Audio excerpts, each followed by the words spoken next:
नमो सिद्धाणम, नमो आयर्याणम, नमो वज्रायणम, नमो लोहे सवसारणम। ऐसो पंच नमस्कारो सब पावपनात्नो मंगलानंच सभ्यसी परमं हवै मंगलम।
बुद्ध वीर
सद्गुरुवर के संबल से भव सागर तीर जाना है।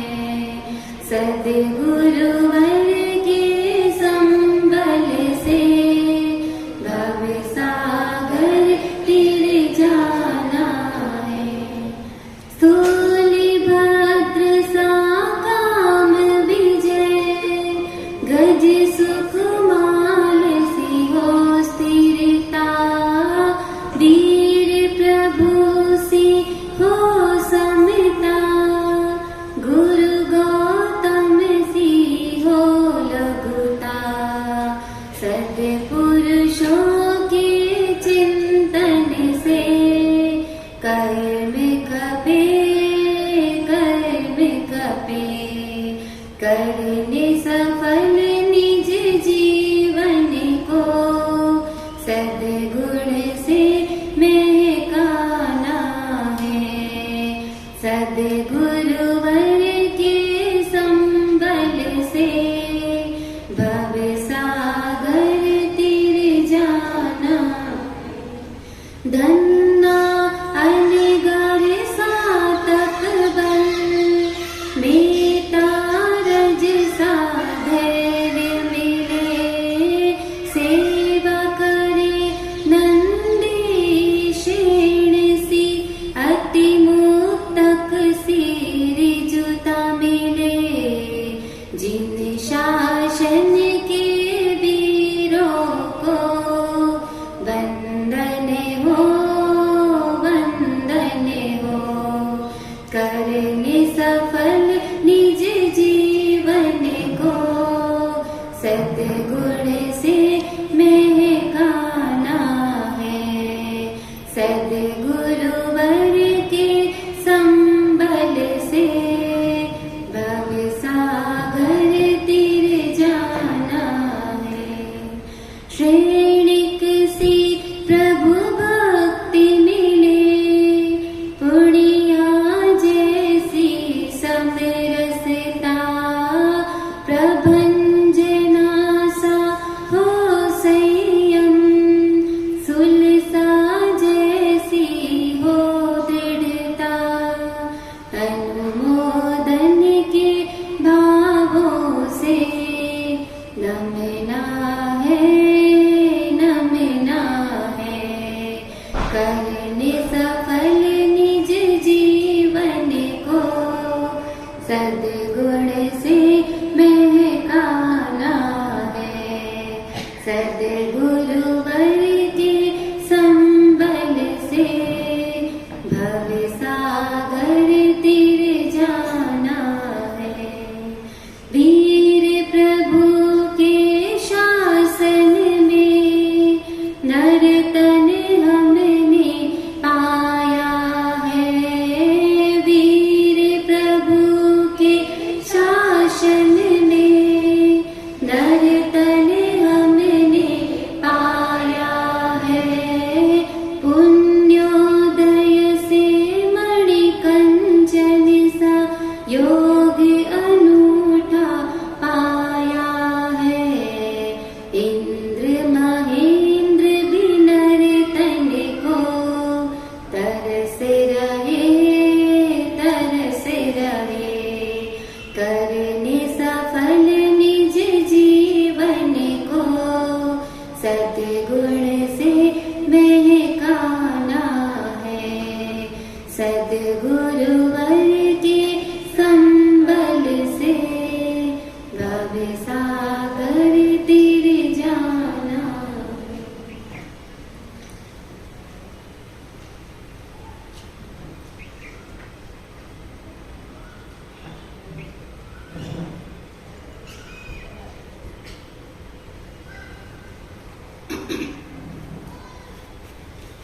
सिद्धाणम बुद्धाणम पारगयाणम परम परगयाणम लोक मोहगयाणम नमो सया सब सिद्धाणम।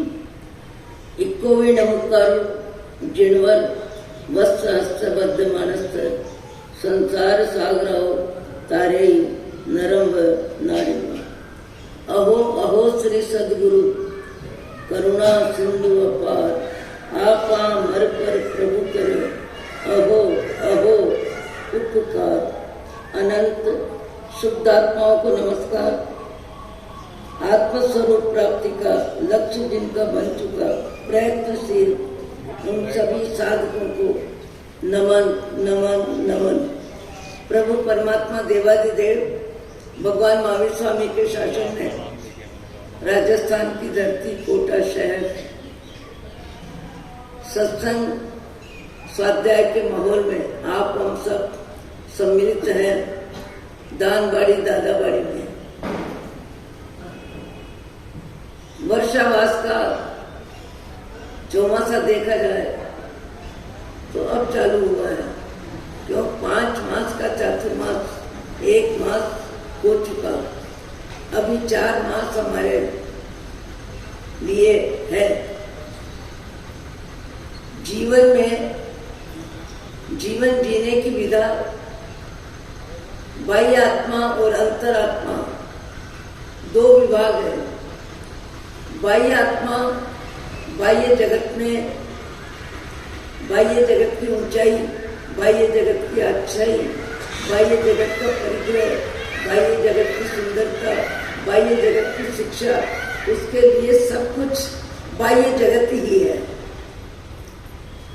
बाह्य आत्मा को सब कुछ बाहर में है। अंतरात्मा उसे कहते हैं जो बाह्य जगत में जीते हैं और भीतर में सद्गुणों का विकास करते हैं। सद्गुणों का विकास करते हैं, सद्गुणों का महत्व है, सद्गुणों की अनुमोदना है, सद्गुण प्राप्त करने का पुरुषार्थ है और दैनिक जीवन में नियमित जीवन में अपनी दिनचर्या में अपने आप को समझने की कोशिश करता है। दिनचर्या में किस निमित्त को लेके मेरे मन में क्या भाव पैदा हुआ, कैसा भाव पैदा हुआ, और जो भाव पैदा हुआ उसमें राग की मुख्यता है, स्वाद की मुख्यता है, शब्द की मुख्यता है, परिग्रह की मुख्यता है। बाह्य जगत में जीने वाला बाह्य जगत को ही महत्व देता है और बाह्य जगत के लिए सारा प्रयत्न करता है और बाह्य जगत में हर श्वास का उपयोग करते करते मनुष्य जीवन का समय समाप्त हो जाता है और क्रोध मान माया लोभ के व्यवसाय में पाप का प्रमाण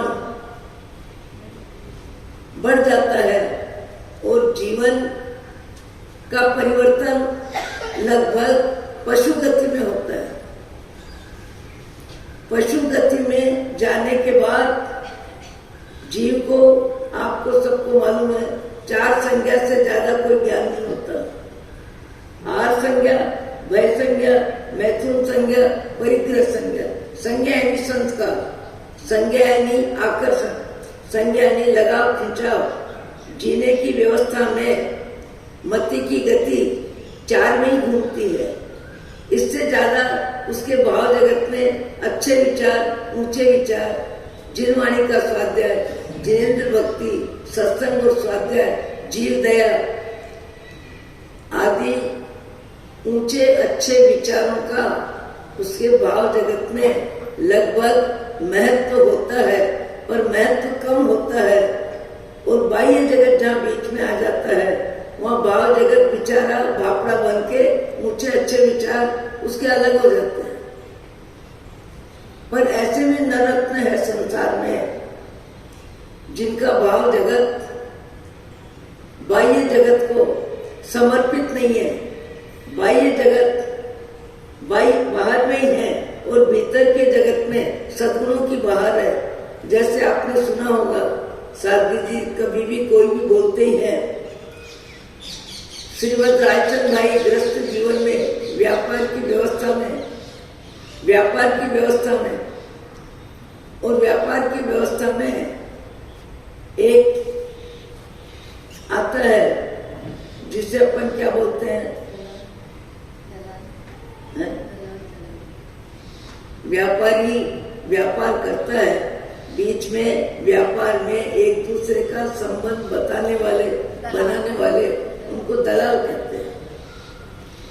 दलाल माल लेके आता है और रायचंद भाई देखते हैं और देखने के बाद उनको लगता है कि इस व्यक्ति ने माल की पूरी तैयार करते समय या तो अन्य मनस की स्थिति रही है, मन कहीं था और काम कहीं था,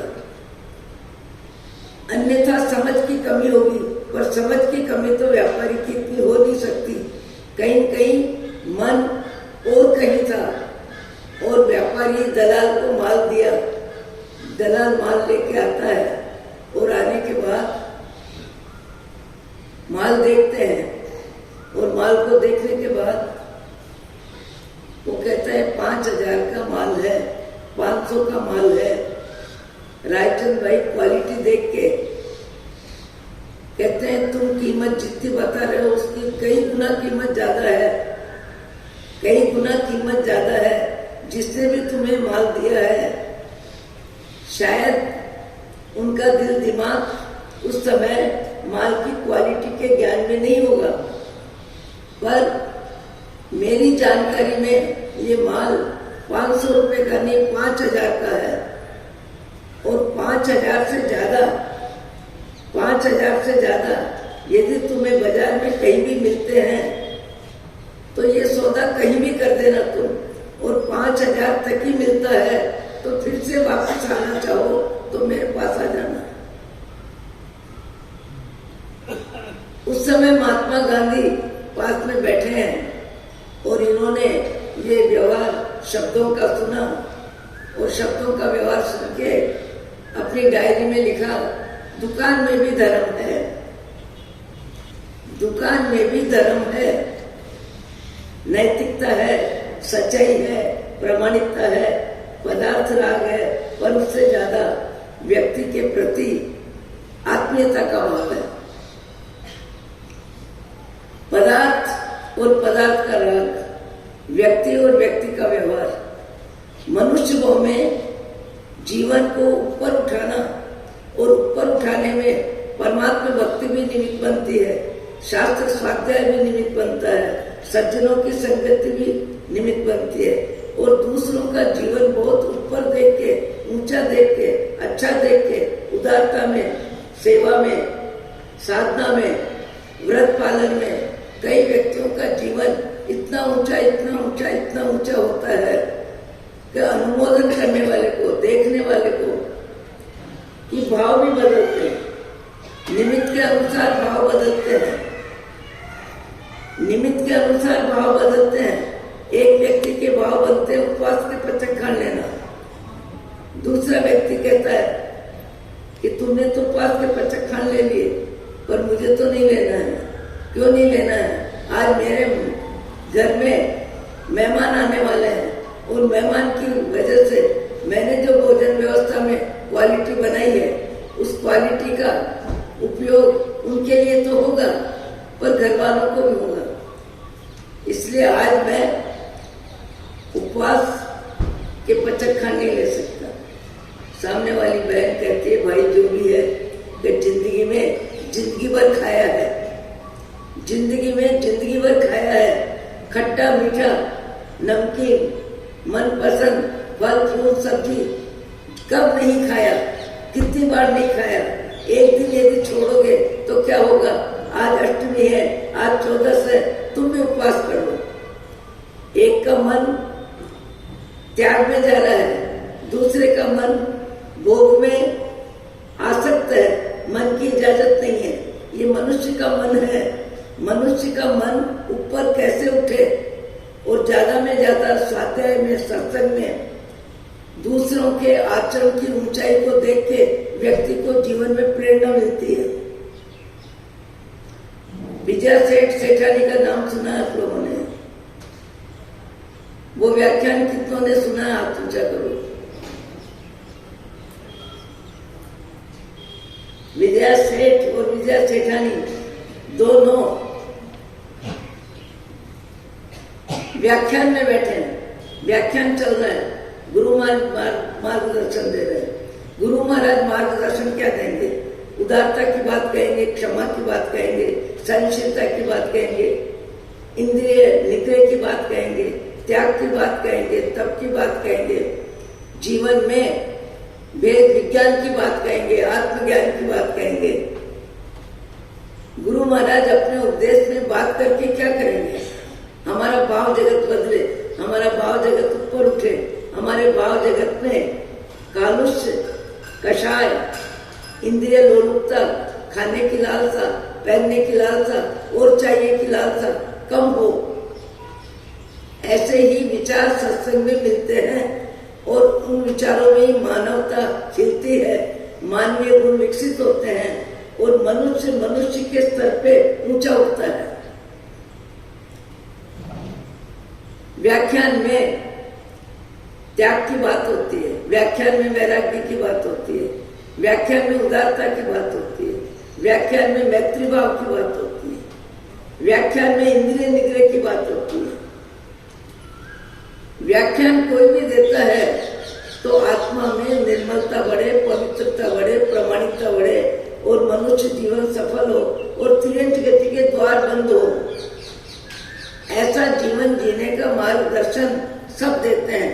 मार्गदर्शन कौन कितना स्वीकार करता है, मार्गदर्शन किसको अच्छा लगता है, मार्गदर्शन किसको औपचारिक लगता है और मार्गदर्शन में अरुचि भी होती है, मार्गदर्शन में अरुचि भी होती है। कई व्यक्ति तो साधु संतों के संपर्क में आने से ही घबराते हैं, नहीं आना ही पसंद करते हैं। कहते हैं तुम जाना, तुम अंदर जाना, पति को, माँ को, बहन को तुम अंदर जाना, मैं बाहर ही खड़ा रहूंगा, मैं अंदर नहीं आऊंगा। क्योंकि अंदर आने पर कहीं कहीं गुरु महाराज कोई अच्छी शिक्षा देंगे, वो तो त्याग तप की बात करेंगे, वैराग्य की बात करेंगे, दान की बात करेंगे। इन बातों में मेरी कोई रुचि नहीं है, मुझे बातें स्वाती नहीं है, मुझे सुनना भी अच्छा नहीं लगता है। मनुष्य मनुष्य में अंतर है, प्रकृति का अंतर, विचार का अंतर, सोच का अंतर, रहन सहन का अंतर।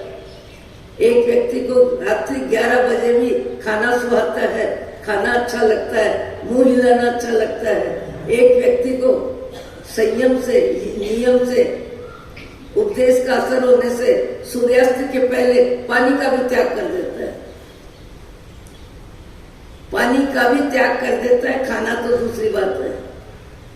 जैन धर्म में लाखों लाखों व्यक्तियों की संख्या मिलेगी और खास करके सावन भादों में तो नहीं करने वाले भी करते हैं, नहीं करने वाले भी करते हैं। सबके भाव में, विचारों में ऊंचाई और अच्छाई आती है।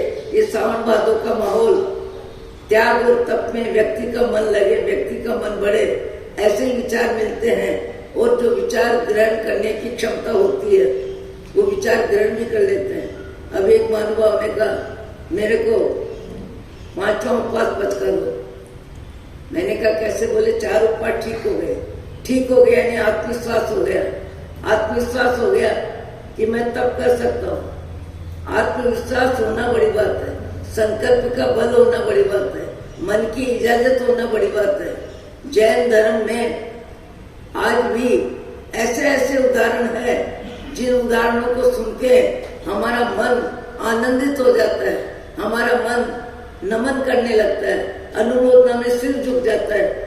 जैसे अभी अपन बार बार नाम ले रहे हैं, नाम लेने जैसा हो तो लिया जाता है। विराट मुनि जी 171 उपवास का पालना करने के बाद सिद्धि तप कर रहे हैं।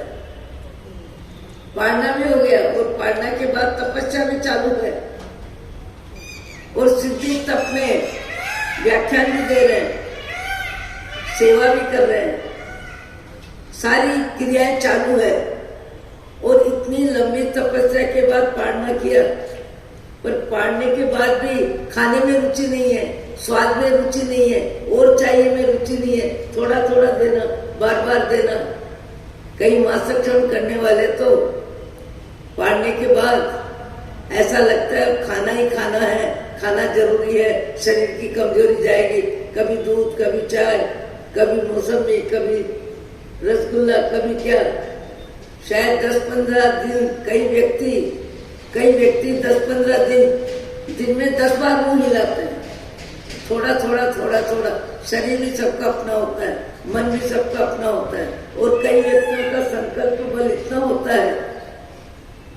होता है, मैंने सुना नहीं, उनको देखा भी, प्रत्यक्षान भी करा है। एक श्रावक थे मोहनलाल जी दुर्ग में, उन्होंने मासिक श्रवण किया और 27 उपवास तक सबकी सेवा करी, और पाड़ने में 2 बार दूध का दलिया, गेहूं का दलिया, उसमें पानी और दूध मिला के उठा हुआ, 2 बार खाना ब्याह था, एक बार 8 बजे, एक बार 4 बजे, 8 बजे और 4 बजे 2 बार ही लेना, इसके अलावा बीच में कुछ लेना ही नहीं, और सही में लिया ही नहीं, कोई फर्क नहीं पड़ा उनको, क्योंकि दूध दलिया में 6 घंटे शरीर को जो चाहिए था मिल गया, और दूसरी बार मिल गया। कई व्यक्ति अपने मन को इतना मजबूत रखते हैं, इतना कंट्रोल में रखते हैं, और इतना सदा हुआ मन होता है कि उनका मन बार बार दुनिया में घूमता ही नहीं है,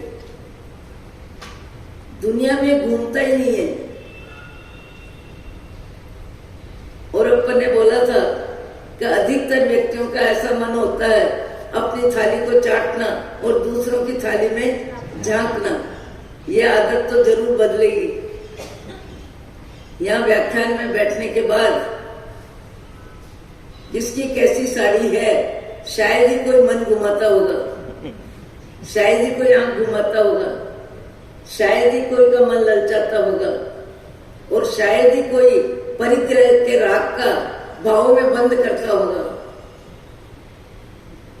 परिग्रह के राग का भाव में बंद भी वो व्यक्ति नहीं करेगा जिसको सत्संग का भाव, सत्संग का अर्थ, सत्संग की उपयोगिता, कर्म निर्जरा, नूतन कर्मों का बंध कम, संवर और निर्जरा की साधना का जो माहौल है, इस माहौल में व्यक्ति अपने भाव जगत को ऊंचा उठाता है। हम जिनका नाम ले रहे हैं, जिनको याद कर रहे हैं,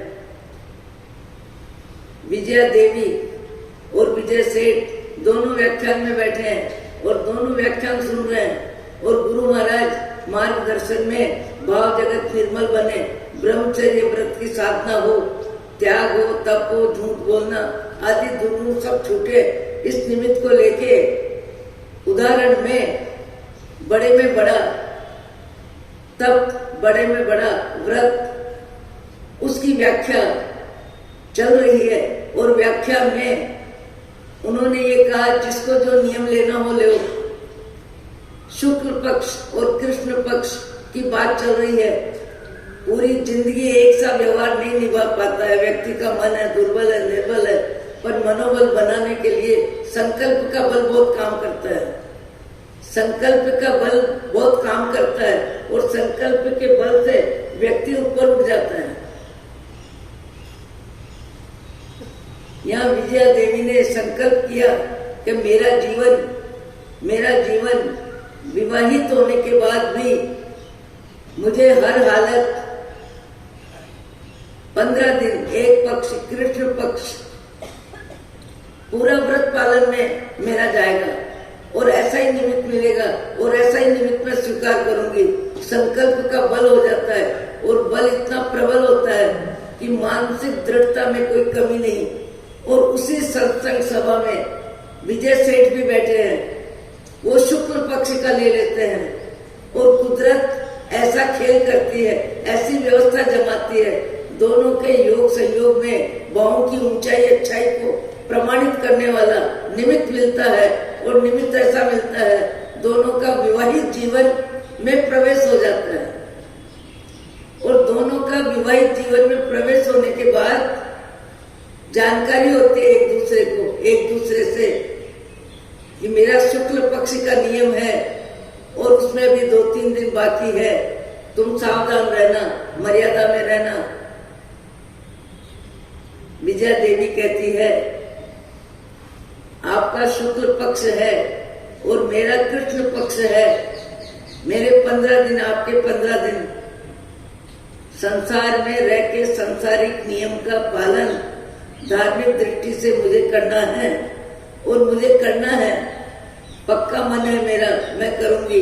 पतिदेव आपको मेरी सलाह है कि मैं कृष्ण पक्ष का भी पालन करूंगी, और आपने नियम लिया शुक्ल पक्ष का, मैं शुक्ल पक्ष का भी पालन करूंगी।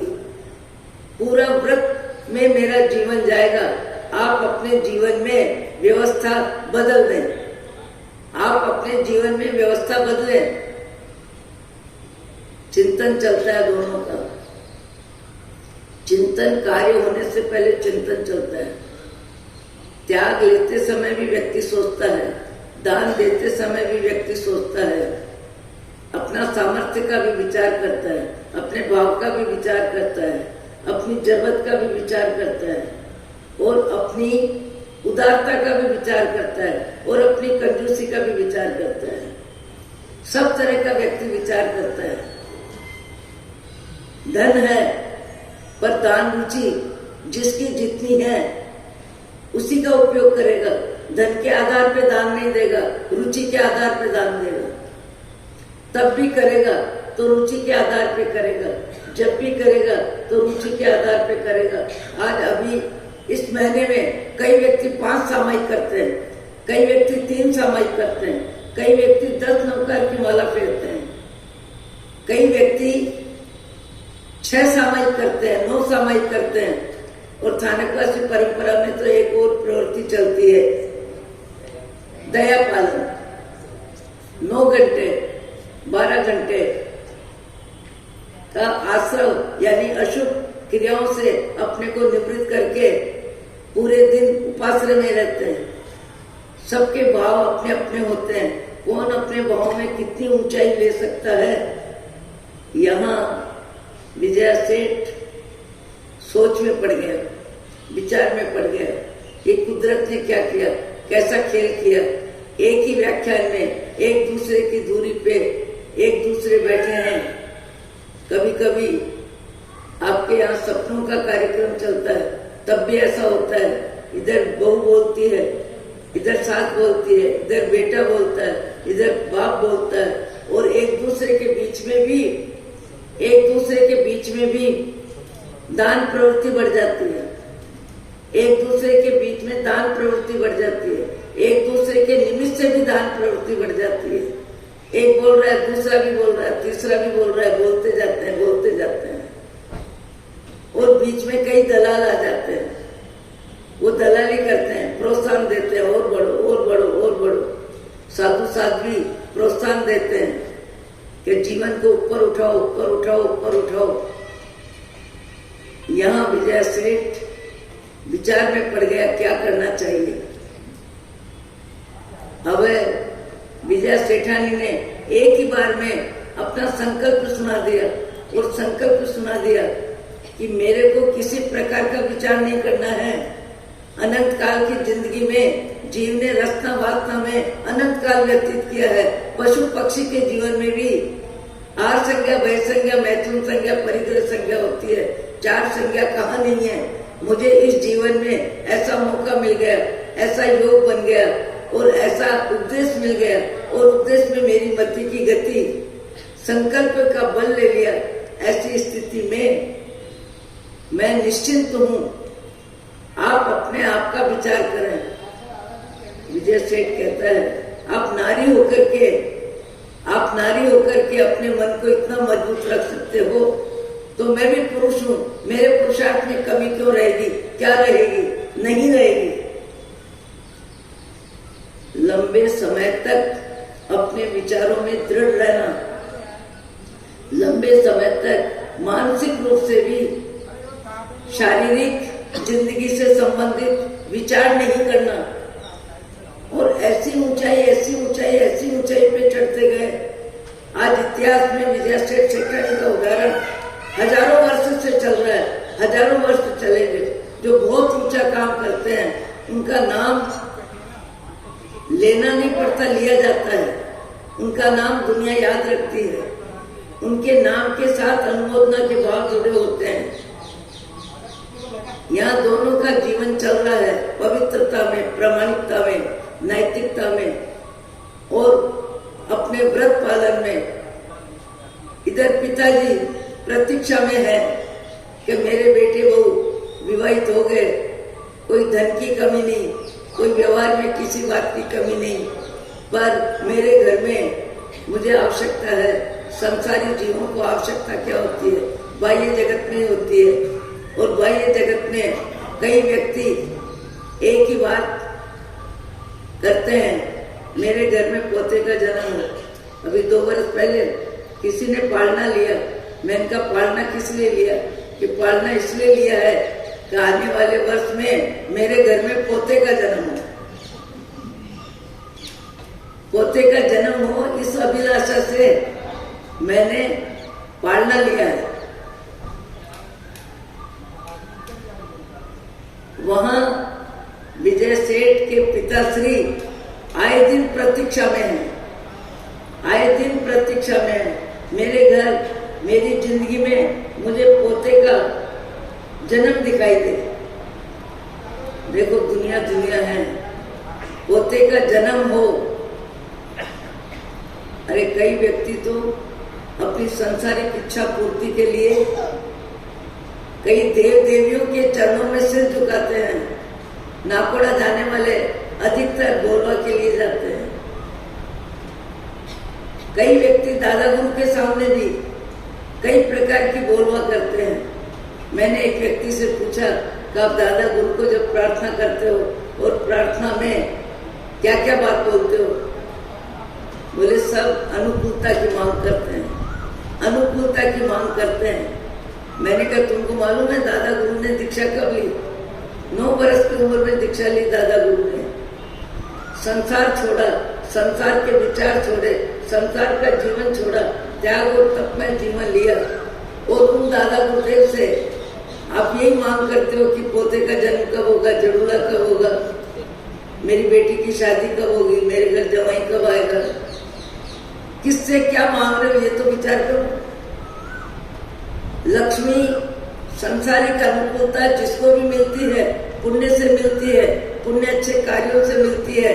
ये तो एक व्यक्ति की विचारधारा है, मन संतोष के लिए कोई किसी की शरण लेता है, कोई किसी की शरण लेता है, कोई किसी की शरण लेता है, कोई किसी के यहाँ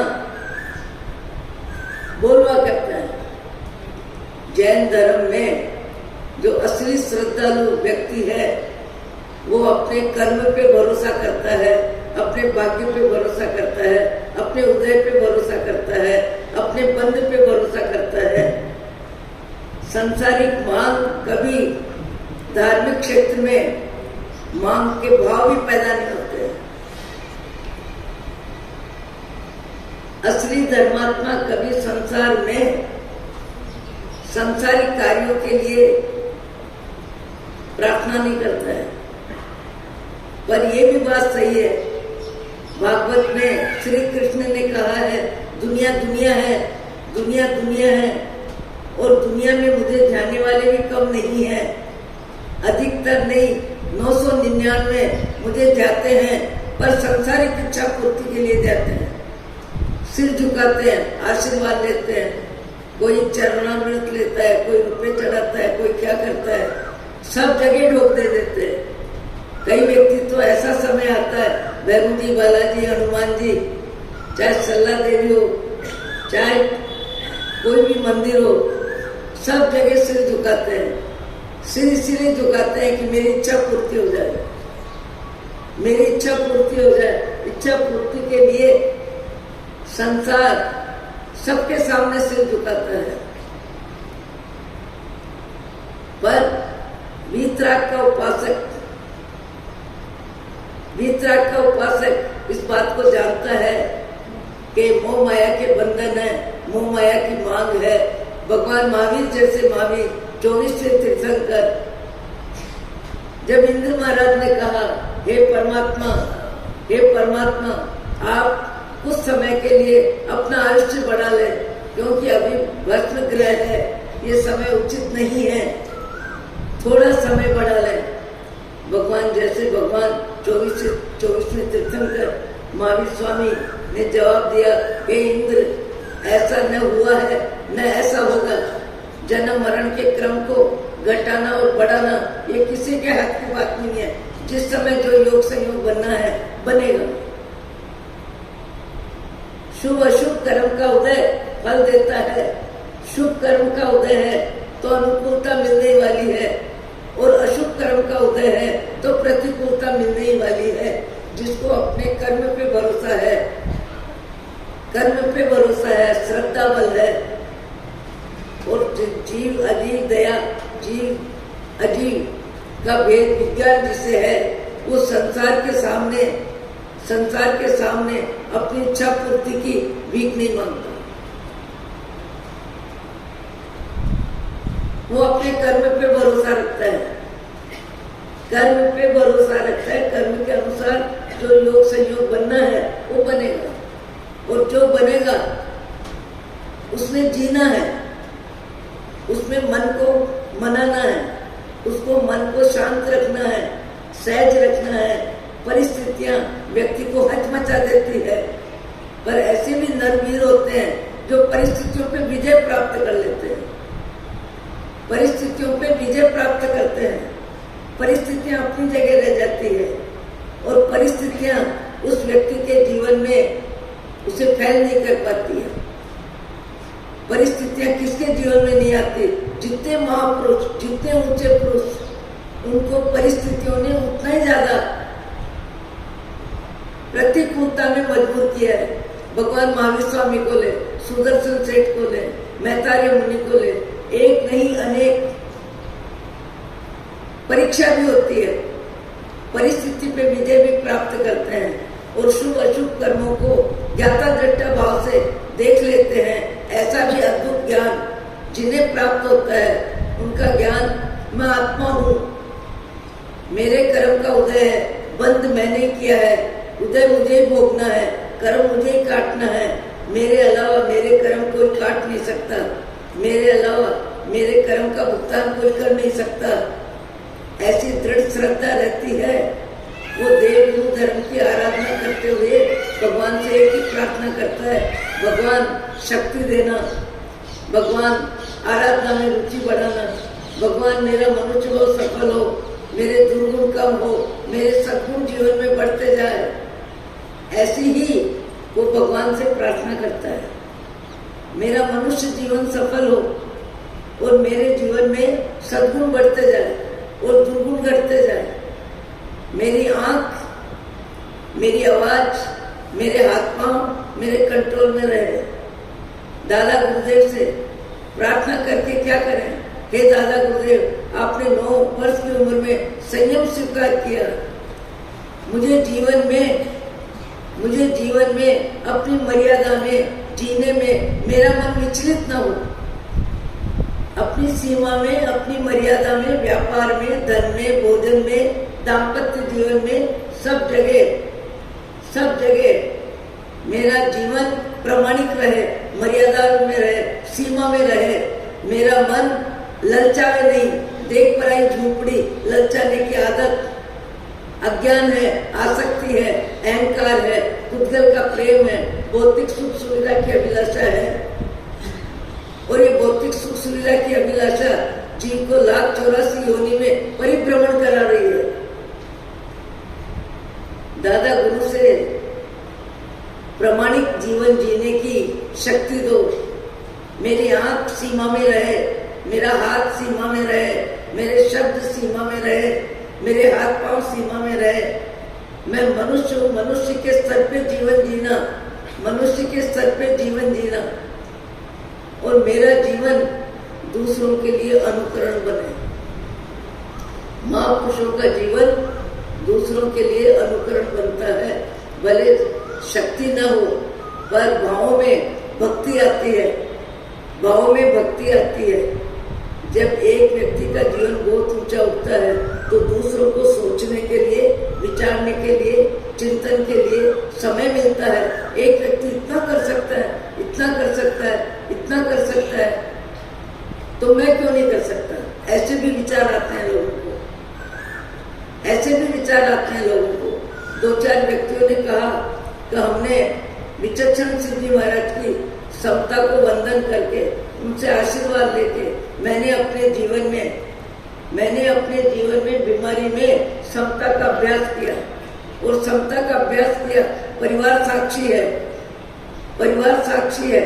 वो कहते मैं भगवान महावीर, दादा गुरुदेव या मेरे उपकारी गुरु और विचक्षण श्री जी महाराज सबके सामने बार बार एक ही प्रार्थना, शक्ति दो, पाप का भुगतान करने में शक्ति दो, असत्य वेदनी को समता से सहन करने में शक्ति दो, पुण्य के उदय को भोगने में मन राजी रहता है, पुण्य का उदय भोगने में मन राजी रहता है।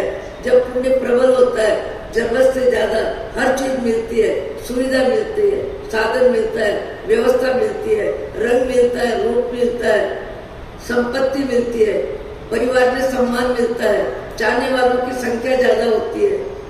वहां व्यक्ति का मन भगवान में ज्यादा लगता नहीं है, वहां मन व्यक्ति का संसार में ज्यादा लगता है, खाने पीने में ज्यादा लगता है, वस्त्र बदलने में ज्यादा लगता है, मकान संभालने में ज्यादा लगता है, फर्नीचर बदलने में ज्यादा लगता है। बाह्य जगत को ही बदलने में जिंदगी बदल जाती है। बाह्य जगत को बदलने में, बाह्य जगत को देखने में, बाह्य जगत को दिखाने में और बाह्य जगत के निमित्त को लेकर राग द्वेष करने में जिंदगी पूरी हो जाती है, जिंदगी पूरी हो जाती है। और प्राणांत आने पर व्यक्ति का भाव जगत उसको वहीं भेज देता है जैसे भाव में कर्म बंधन होता है। हमारा भाव जगत, विजया सेठानी का भाव जगत इतना ऊंचा और यहाँ पिता प्रतीक्षा कर रहे हैं, प्रतीक्षा। और एक रोज व्याख्यान में केवली भगवंत, विमल केवली भगवंत व्याख्यान में जिनदास श्रावक को कह रहे हैं कि सारे हजार मुनियों को आहार दो, 84,000 मुनियों को आहार कराओ। उससे भी अधिक मुनियों को आहार कराने की भावना जिनदास श्रावक ने, कि मैं स्वप्न आया है कि मैं अपने जीवन में इतने अधिक हजारों मुनियों को आहार कराऊं। वहां केवली भगवंत कहते हैं कि ये सपना तुम्हारा इस तरह सच हो नहीं सकता, क्योंकि इतने मुनि एक साथ मिल नहीं सकते और आहार की व्यवस्था देने के लिए तुम आहार बनाओ, वो आहार ले नहीं सकते। तुम्हारा स्वप्न सफल हो सकता है और वो स्वप्न सफल होने का एक ही तरीका है कि कच्छ में विजय सेठ और सेठानी दाम्पत्य जीवन में विवाहित होने से अभी तक उन्होंने अपने व्रत पालन में मनसा वाचा काया से जितनी ऊंचाई पे जीवन जिया है, यदि तुम विजय सेठ सेठानी को पाड़ना करा देते हो, भोजन करा देते हो, तो इतने हजार मुनियों को भोजन कराने का तुमको लाभ मिल जाता है। अग्नि के नजदीक रह के अग्नि का असर न हो, स्पर्श न हो, विचार न बने, ऐसा जीवन ऊंचा। केवली भगवंत ने विजय सेठ सेठानी के जीवन की प्रशंसा करी और वो श्रावक वहीं उनके दर्शन करने के लिए जाता है। और दर्शन करने के लिए जैसे जाते हैं, नीचे ही पाट पर बड़ा पाट है जिसे घर के बाहर रहता है, वहाँ पिताजी बैठे हैं और वो आने वाला जिनदास श्रावक कहता है मुझे विजय सेठ सेठानी के दर्शन करने हैं, विजय सेठ सेठानी के दर्शन करने हैं। पिताजी कहते क्या दर्शन करोगे, किसके दर्शन करोगे? वो कोई मुनि है, वो कोई साधु है, क्या दर्शन करोगे, किसके दर्शन करोगे? वो तो दाम्पत्य जीवन में पति पत्नी है और मेरे ही बेटे बहू है, कोई दूसरे नहीं है, ऊपर महल में है, उनके क्या दर्शन करोगे? तब अभी तक प्रतीक्षा थी सांसारिक विचारधारा, सांसारिक भावना कि पोते के दर्शन करो, आत्मा के दर्शन करो। ऐसी लालसा कितनों को है, पोते के दर्शन करो, घर का मकान कब बने, मेरी बेटी की शादी कब हो, ये कब हो, वो कब हो, इतने हजारों विचार में ये बताओ मुझे आत्मा के दर्शन कब हो। ऐसे विचार दिन में 10-20 बार भी आते हैं। विजय सेठ सेठानी के बारे में जिनदास श्रावक ने आंखों में पानी लाके पिताजी के चरण स्पर्श करते हुए कहने लगे, उस दंपति के हमें दर्शन करना है, दर्शन करना है। बोले क्या करोगे तुम दर्शन? केवली भगवान की वाणी है कि वो व्रत पालन में सर्वश्रेष्ठ है, सर्वश्रेष्ठ है। मुनियों की जीवन शैली है, वो ग्रस्त जीवन में निकट रह के संबंध में अपनी निजी व्यवस्था में रहने के बाद एक रोम में उनके भाव जगत में एक दूसरे के स्पर्श का विचार नहीं आया और वो प्रामाणिकता केवली भगवान के द्वारा सुनने में आई है, इसलिए हमको उनके दर्शन करना है। पिताजी ने माथा पकड़ा, मैं कहाँ कब से बाट देख रहा हूँ कि मेरे घर में पोते का जन्म हो।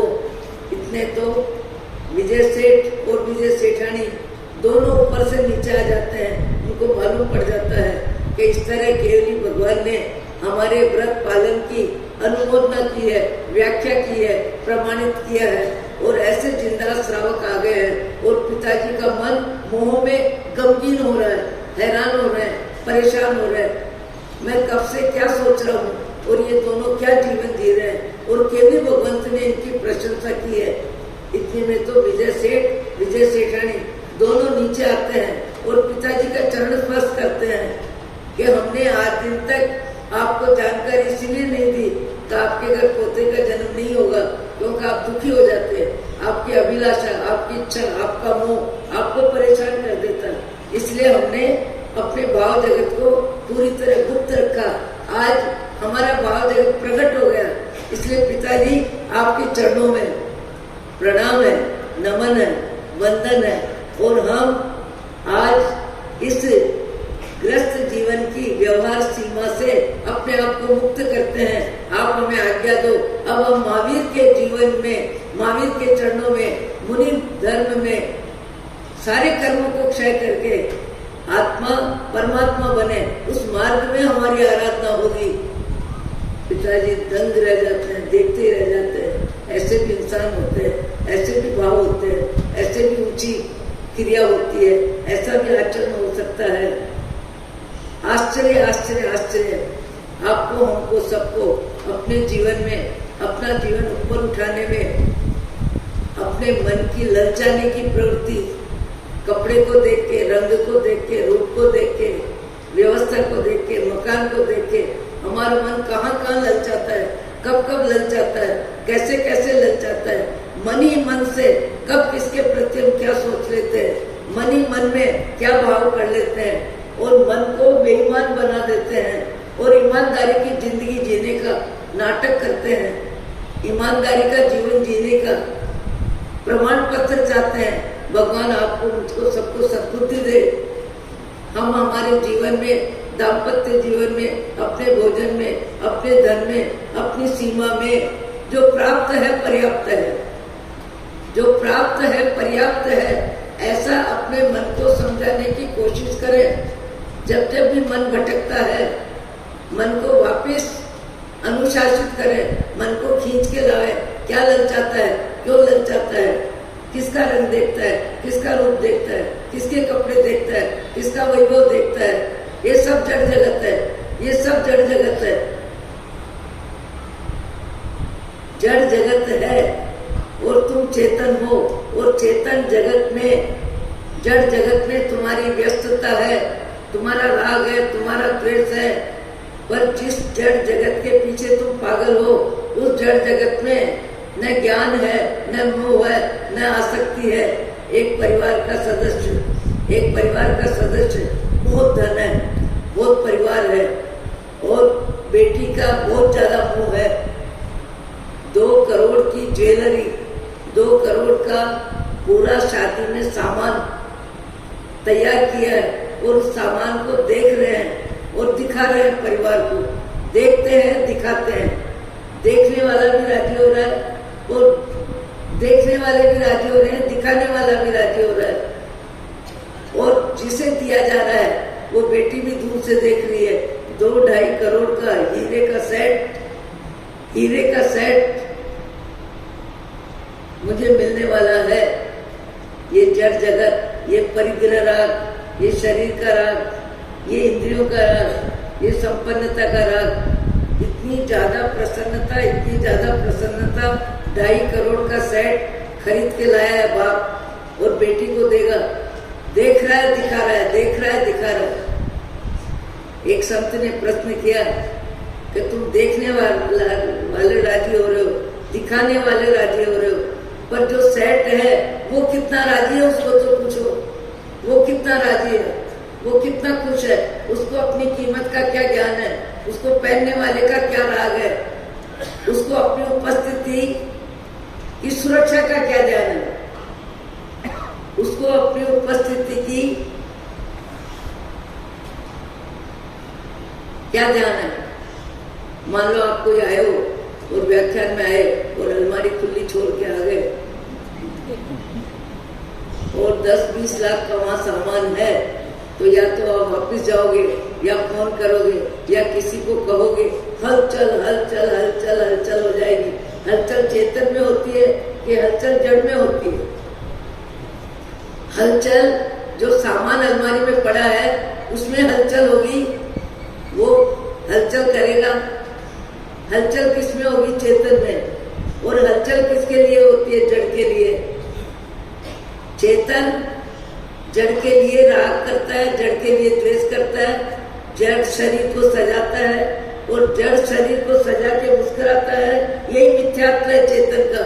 और इसी मिथ्यात्व का वमन करने के लिए हम आए दिन सत्संग में आत्मा आत्मा और आत्मा की बात करने की कोशिश करते हैं, क्योंकि अनंत काल में आत्मा ने आत्मा की बात कहीं नहीं सुनी। घोड़ा बना कि गधा बना, बैल बना कि बकरी बनी, जब जो शरीर मिला उस शरीर में जीव की मैं बुद्धि हो जाती है। जैसे आज मनुष्य शरीर में हमारी मैं बुद्धि है और शरीर ही हमको सब कुछ लग रहा है, यहाँ तक मैं शरीर हूँ, यही हमारी मान्यता बनी हुई है। मैंने पूछा, मैंने क्या, जो भी संत थे उन्होंने पूछा कि आप देख के राजी हो रहे हो, दिखा के राजी हो रहे हो, जिसको मिलेगा वो राजी हो रही है। तो जो बन के आया है, जिसकी क्वालिटी है, जिसको पहन के व्यक्ति राजी होगा, उसको भी तो पूछो कि तुम कितने खुश हो, तुम कितने राजी हो, तुमको कीमत का कितना ज्ञान है और कीमत का कितना मोह है। किसको पूछो? सेठ को पूछो। हीरे का सेट 2.5 करोड़ का है, वो राजी है कि नाराज है? वो हंसता है कि वो रोता है? वो पहनने वाले को देखता है, क्या करता है? क्या करता है? उसको अपनी कीमत मालूम है, पहनने वाले की कीमत मालूम है। कौन राजी होगा, कौन नाराज होगा, कौन लेगा, कौन नहीं लेगा, किसमें बंटवारे की बात आएगी, किस बहनों में लेने देने की बात आएगी। तेरी शादी में क्या मिला, मेरी शादी में क्या मिला, तेरे को इतना मिला, मेरे को इतना मिला। पर वो जो सेट है वो अपसेट होता है क्या? नहीं होता। क्यों नहीं होता? आपको मेरे को अनंत काल की यात्रा में जो भूल रही है, उस भूल को यहाँ निकालने के लिए हम आए दिन जड़ चेतन की बात कर रहे हैं, आए दिन जड़ चेतन की बात कर रहे हैं। सोना जड़ है, हीरा जड़ है, मोती जड़ है, कपड़े जड़ है, मकान जड़ है, सारा फर्नीचर जड़ है। जिसको देख के राजी होते हैं, जिसको देख के मोह करते हैं, जिसको देख के नाराज होते हैं, जिसके बंटवारे में भाई भाई अलग हो जाते हैं, जिसके बंटवारे को लेके क्लेश हो जाता है, जिसके बंटवारे को लेके मन बेईमान बनता है, जिस बंटवारे को लेके क्या क्या भाव नहीं आते व्यक्ति को, कितने भाव आते हैं और इन भावों का पेमेंट कौन करेगा? जिसको भाव आते हैं तिरंज गति में जाके, पशु गति में जाके पाप का भुगतान जीवाराम को करना पड़ेगा। ये सद्बुद्धि यदि सत्संग में जीव को आती है तो जीव सबके बीच रह के भी मोह माया कम करेगा, राग द्वेष कम करेगा, तेरा मेरा कम करेगा। खाने में, पीने में, पहनने में, ओढ़ने में उसको हर समय लगेगा मैं चेतन चिदानंद हूँ। ये तो मनुष्य शरीर है और मनुष्य शरीर में पुण्य की व्यवस्था है। पुण्य और पाप दोनों आश्रम है, दोनों संसार परिभ्रमण कराने वाले हैं। मुझे मेरे जीवन में आत्मज्ञान का पुरुषार्थ करना है और आत्मज्ञान की प्राप्ति करनी है, जिसके बाद संसार भी रहेगा, संसार में मैं भी रहूंगा, पर संसार मेरे में नहीं रहेगा। अंतर क्या आएगा? नारियल काचली में रहता है, पर काचली में रह के भी काचली से अलग रहता है। वैसे सम्यक दर्शन आत्मज्ञान होने के बाद जीव जगत में रहता है, पर जगत जीव में नहीं रहता। अहो अहो श्री करुणा सिंधु अपार, आपामर पर प्रभु करो अहो अहो उपकार। जे स्वरूप समझा बिना पायो दुख अनंत, समझाव्यो ते पद नमो। श्री सद्गुरु भगवन परम पुरुष प्रभु सद्गुरु, परम ज्ञान सुखधाम। जेहने आप्यो मान नीच, तेहने सदा प्रणाम। देह तथा जेहनी दशा, वरते देहाती। ते ज्ञानी ना चरण मां, हो वंदन अगणी। अब बताइए कि ये आए दिन जड़ चेतन आत्मा शरीर की बात सुनते सुनते थक गए क्या? और यदि थक गए तो विचार बदले क्या? बदल के क्या बदलेंगे? कोई कथा का आश्रय ले ले। पर बात तो यही होगी, सत्संग में ये बात तो होगी नहीं, इस पार्टी में क्या खाना बना, इस पार्टी